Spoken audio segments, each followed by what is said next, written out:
Quem se interessa pela evolução da cidade do Rio de Janeiro pode pensar o que a Rua do Cano, atualmente chamada hoje de 7 de Setembro, tem a ver com a Rua da Vala, atualmente chamada de Rua Uruguaiana. Então, vamos ver qual a ligação que existia entre essas ruas. Além de ambas cruzarem entre si, ou seja, fazerem esquina uma com a outra, como o próprio nome diz, uma delas possuía uma vala e a outra possuía um cano. Ou seja, ambas as ruas eram usadas para escoamento da Lagoa de Santo Antônio, lagoa esta que ficava em frente ao convento de Santo Antônio e se prolongava até o local onde hoje está o Teatro Municipal.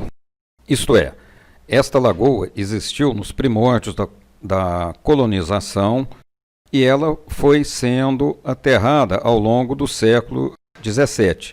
E no início do século XVIII, por volta de 1700, pelo que consta em estudos, ela já estava completamente aterrada. Entretanto, os nomes Rua do Cano e Rua da Vala permaneceram até o século XIX. Então, para que a gente possa ter uma melhor compreensão do local desta lagoa, aí nesse desenho dá para ver que onde é demarcado esta elipse ou esse traçado em azul é aproximadamente onde ficava a Lagoa de Santo Antônio.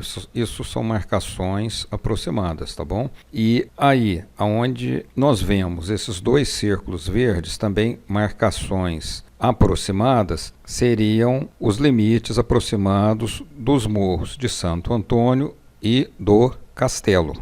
Neste canal você pode ver um vídeo sobre a Lagoa de Santo Antônio com mais explicações. Basta clicar nesse link no canto superior direito da tela.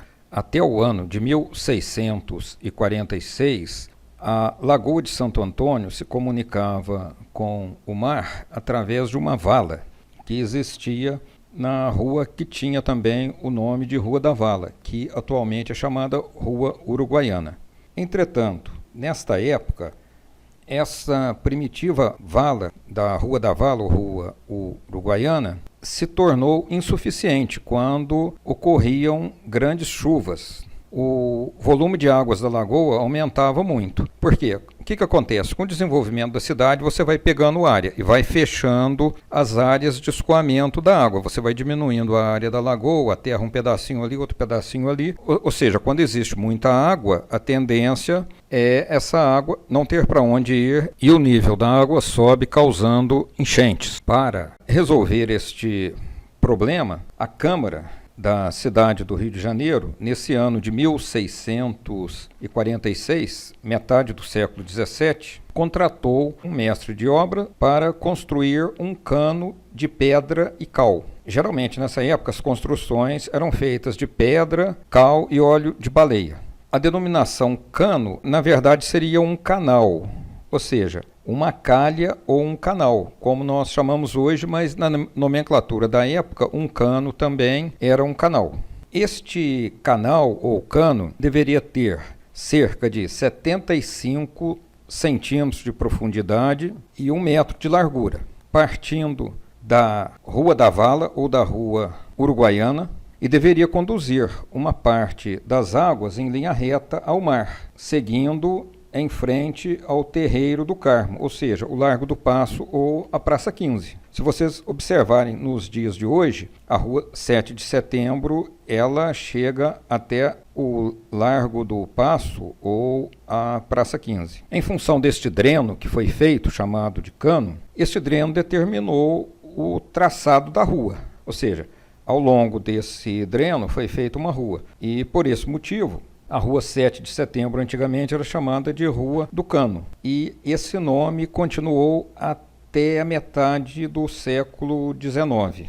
No início, esse cano era a céu aberto. Seria um canal a céu aberto. Segundo alguns autores que pesquisaram documentos antigos, estes se referem a pequenas pontes que os moradores da cidade utilizavam para ter acesso às suas casas, e também dos malefícios à saúde que seriam causados pela sujeira na vala. Nem sempre aquela água ali era pura.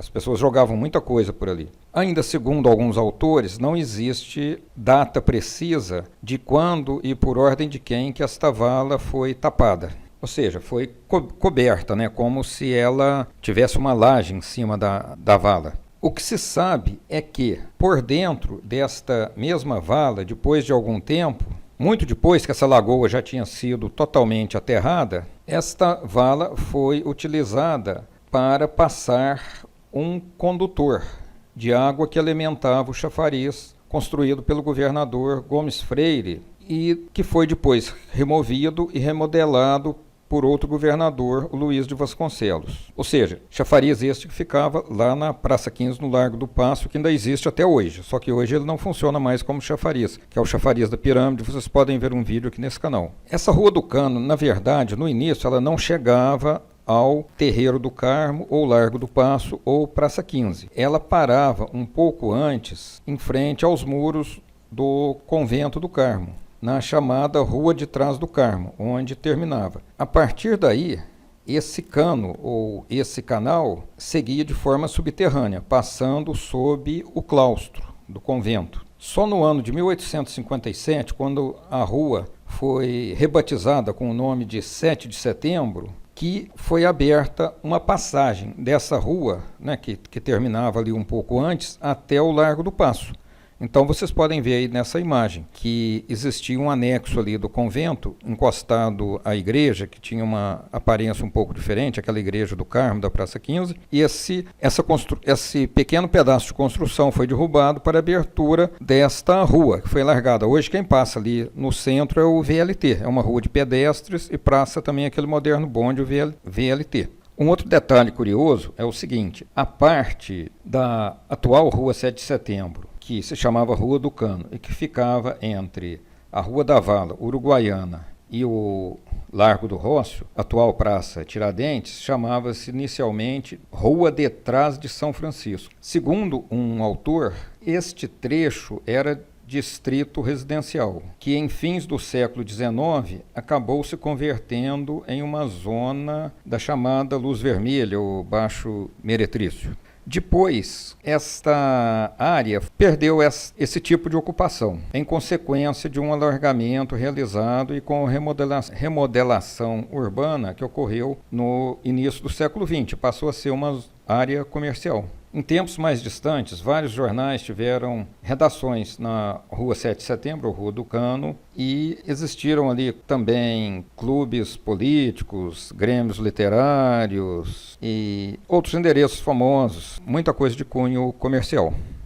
E como podemos ver, nesta parte do vídeo, nós estamos vendo fotos já do início do século XX, quando a Avenida Central, atual Rio Branco, já tinha sido aberta. Então, vimos vários prédios altos e modernos. Aqui, voltando ao ano de 1865, vendo a Praça 15, o Largo do Paço, nós podemos ver que a rua já estava aberta, mas existia um passadiço elevado para comunicar o Convento do Carmo com a Igreja do Carmo. E agora fazendo uma aproximação para ver a Rua 7 de Setembro sob o passadiço. Já nesta outra foto de 1885, dá para perceber que o passadiço tinha sido retirado e podemos ver a rua. Entretanto, ela está um pouquinho mais estreita. Nesta foto agora, nós podemos ver uma cerimônia de inauguração das obras de alargamento da Rua 7 de Setembro, trecho entre Avenida Rio Branco e 1º de Março. Aqui nós vemos novamente uma esquina da Rua 7 de Setembro, já vemos bondes, automóveis, aqueles calhambeques bacanas, né? Esse edifício aí em estilo eclético.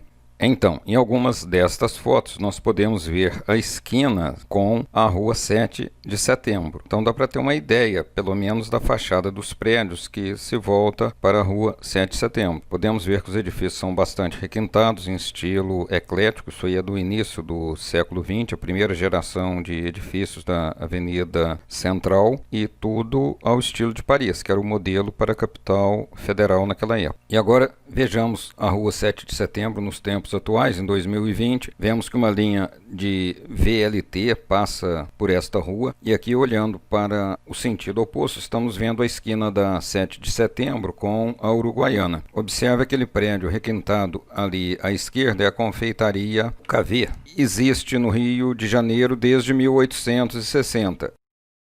Se você gostou desse vídeo, marque um like, inscreva-se no canal e clique no sininho para que você receba atualizações.